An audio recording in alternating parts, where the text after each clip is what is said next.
Olá, bom dia a todos. Eu sou José Rosa, este é o canal Zé Educando.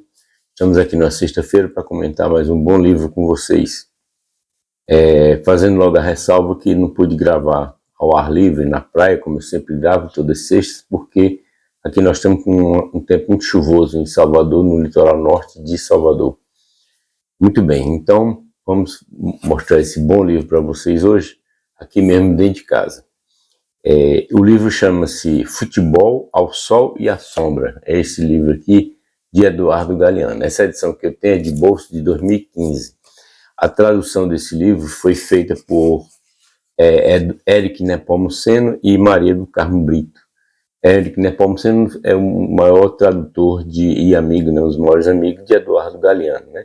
Já tive a oportunidade de comentar os 3 livros aqui de Eduardo Galeano, porque são livros fundamentais na minha vida e importantíssimos, e ele para mim é um dos maiores escritores que já passaram aqui por essa terra, pena que já nos deixou, né? Então, em breves palavras, quem foi Eduardo Galeano? Ele nasceu em 1940 e faleceu em 2015, justamente o ano de publicação deste livro aqui, que consta, né, como o título está dizendo, vocês podem observar que é sobre futebol, né? Futebol à sombra, ao sol e à sombra. Ele consta inclusive a Copa de 2000 e ele comenta a Copa de 2014. Eduardo Galeano, ele comete sem remorsos a violação de fronteiras que separam os gêneros literários, né?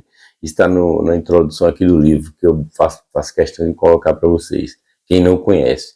Ao longo de uma obra da qual conflui narração, ensaio, poesia e crônica, seus livros recolhem as vozes da alma e da rua e oferecem uma síntese da realidade e de sua memória.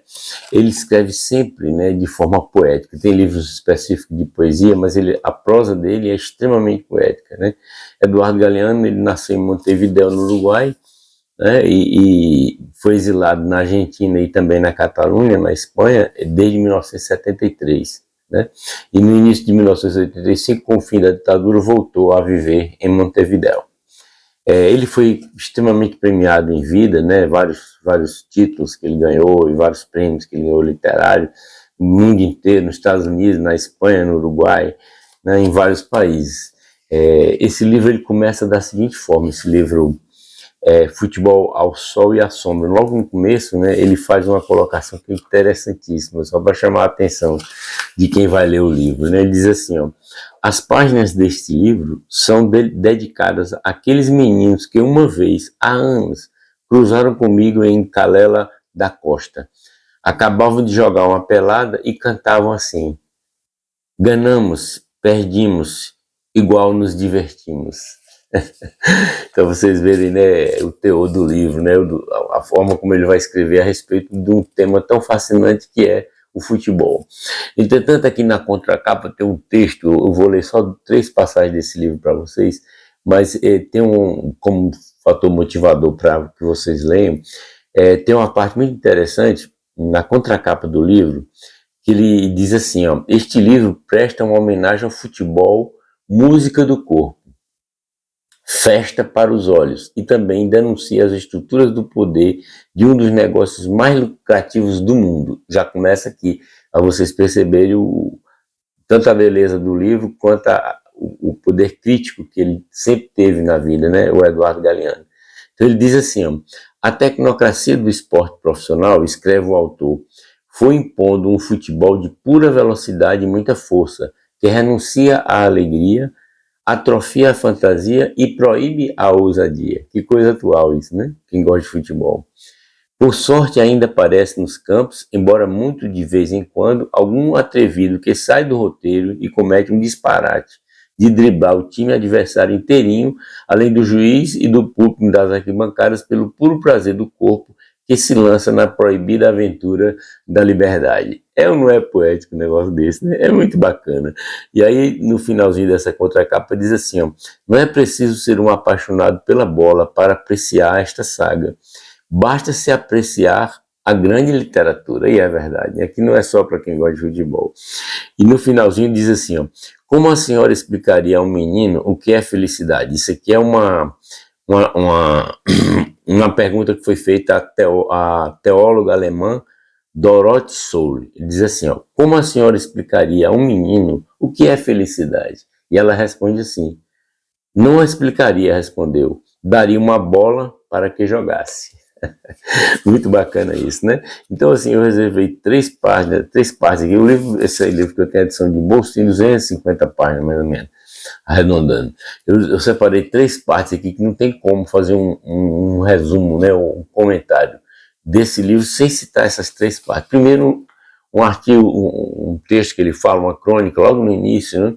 Ele fala sobre o futebol em si, né, uma crônica do futebol, e depois ele fala uma crônica sobre o jogador.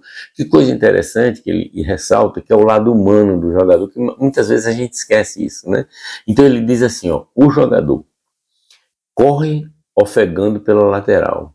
De um lado esperam os céus da glória, do outro os abismos da ruína. O bairro tem inveja dele. O jogador profissional salvou-se da fábrica ou do escritório. Tem quem pague para que ele se divirta, ganhou na loteria. Embora tenha que suar como um regador, sem direito a se cansar nem a se enganar, aparece nos jornais e na televisão. As rádios falam seu nome, as mulheres suspiram por eles e os meninos querem imitá-lo. Mas ele, que tinha começado jogando pelo prazer de jogar nas ruas da terra dos subúrbios, agora joga nos estádios pelo dever de trabalhar e tem a obrigação de ganhar ou ganhar. Os empresários podem comprá-lo, vendê-lo, emprestá-lo, e ele se deixa levar pela promessa de mais fama e mais dinheiro. Quanto mais sucesso faz e mais dinheiro ganha, mais está preso. Submetido a uma disciplina militar, sofre todo dia o castigo dos treinamentos ferozes e se submete aos bombardeios de analgésicos e às infiltrações de cortisona que esquecem a dor e enganam a saúde. Na véspera das partidas importantes, fica preso num campo de concentração, onde faz trabalhos forçados, come comida sem graça, sem bebida com água e dorme sozinho. Nas outras profissões humanas, o acaso chega com a velhice, mas o jogador de futebol pode ser velho aos 30 anos. Os músculos se cansam cedo. Esse cara não faz gol nem ladeira abaixo. Esse aí nem se amarrar as mãos do goleiro. Ou antes dos 30, se uma bolada fizer que desmaie de mau jeito, ou o azar de estourar um músculo, ou um pontapé lhe quebrar um desses ossos que não tem conserto. E um belo dia o jogador descobre que jogou a vida numa só cartada e que o dinheiro evaporou-se. E a fama também. Quantos casos a gente tem disso, né? A maioria, na verdade, né? A fama, senhora fugaz, não costuma deixar nenhuma cartinha de consolo, né? Achei muito bacana isso, que é uma homenagem que ele faz aos jogadores e uma visão assim crítica, uma visão bem crua e real, né? Do que vem a ser a maioria dos jogadores, na verdade, né? Aí mais na frente, ainda sobre o Mundial de 58, que ele fala sobre todos os mundiais, né? Nesse livro, ele fala de Garrincha. Então tem um capítulo, um trecho, né? Uma crônica reservada ao gol de Garrincha. Ele chama Gol de Garrincha. Ele diz assim, depois tem o Mundial de 58, é porque eu não vou ler tudo, não dá, o vídeo fica muito grande, mas esse gol de Garrincha, eu acho fantástico, ele diz assim, foi em 1958, na Itália, a seleção do Brasil jogava contra o Fiorentina, a caminho do Mundial da Suécia. Garrincha invadiu a área, deixou um back sentado e se livrou de outro, e de outro. Quando já tinha enganado até o goleiro, descobriu que havia um jogador na linha do gol. Garrincha fez que sim, fez que não, fez de conta que chutava no ângulo e o pobre coitado bateu com o nariz na trave. Então o arqueiro tornou a incomodar. Garrincha meteu-lhe a bola entre as pernas e entrou no arco. Coisa de Garrincha, né? Depois, com a bola debaixo do braço, voltou lentamente ao campo. Caminhava olhando para o chão, Chaplin em câmera lenta, como que pedindo desculpa por aquele gol que levantou a cidade de Florença inteira. Isso foi Garrincha, narrado por Eduardo Galeano, né? Uma beleza, gente. E para finalizar o vídeo, para não ficar muito longo, eu não extrapolar a meta aqui desse espaço, eu vou ler só um pedacinho, um trecho, que é um capítulo sobre o Mundial de 70. Eu não posso deixar de ler isso, porque para mim, eu que já vi Mundial pra caramba, né? Para mim foi o maior e o melhor de todos, foi o Mundial de 1970 e a maior seleção de todos.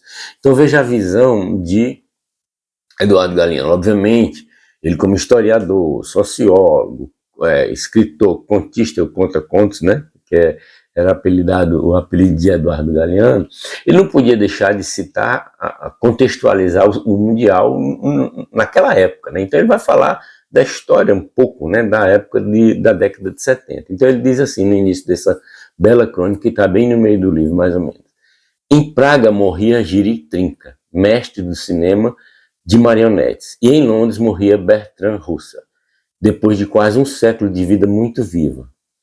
Aos 20 anos de idade, o poeta Leonel Rugama caía em Manágua, lutando sozinho contra o batalhão da ditadura de Somoza.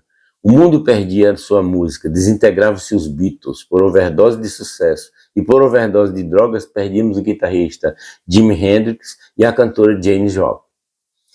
Um ciclone arrastava o Paquistão e um terremoto acabava com 15 cidades nos Andes peruanos. Tudo ele contextualizando, né? A década de 70, e o início, né? Em Washington ninguém mais acreditava na guerra do Vietnã, mas a guerra continuava. Os mortos já chegavam a 1 milhão e os generais do Pentágono fugiam para a frente, invadindo o Camboja.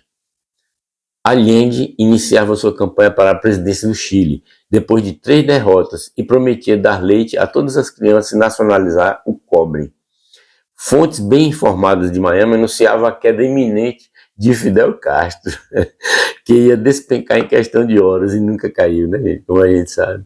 Começava a primeira greve da história do Vaticano. Em Roma cruzava os braços os funcionários do Santo Padre, enquanto no México moviam as pernas os jogadores de 16 países e começava o 9º campeonato mundial de futebol, que é o objeto aqui da crônica, né, o Mundial de 70. Participaram 9 equipes europeias, 5 americanas, Israel e Marrocos. Na partida inaugural, o juiz levantou pela primeira vez o cartão amarelo. O cartão amarelo, sinal de advertência, e o cartão vermelho, sinal de expulsão. Não foram as únicas novidades do Mundial do México.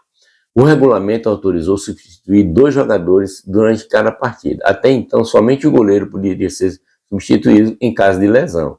E não era muito difícil reduzir a pontapés o elenco adversário. Era muito pancada naquela época, né? Imagem da Copa de 70. A figura de Beckenbauer com o braço imobilizado, lutando até o último minuto.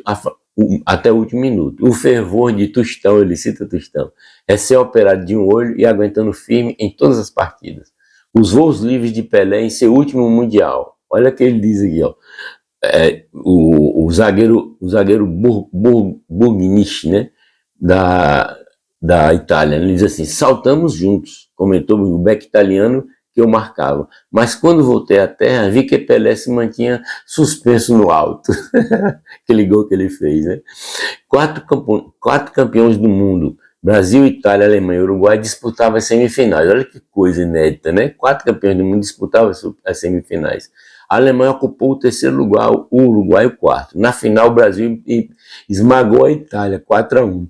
A imprensa inglesa comentou, olha, comentários da imprensa inglesa na época, olha só. Deveria ser proibido um futebol tão belo.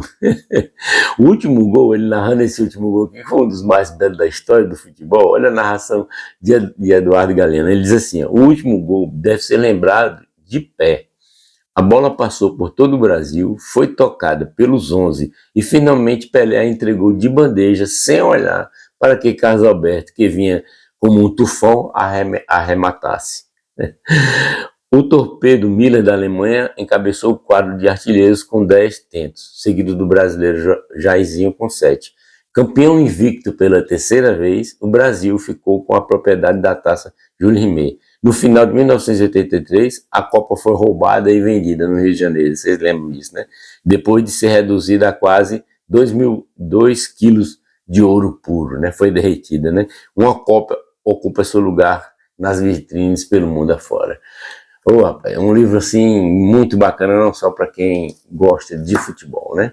Obrigado por terem vindo até aqui. Por favor, comentem o que desejarem, né? Curtam o vídeo, se inscrevam no canal se estiver inscrito ainda e coloquem o sininho para receber as notificações.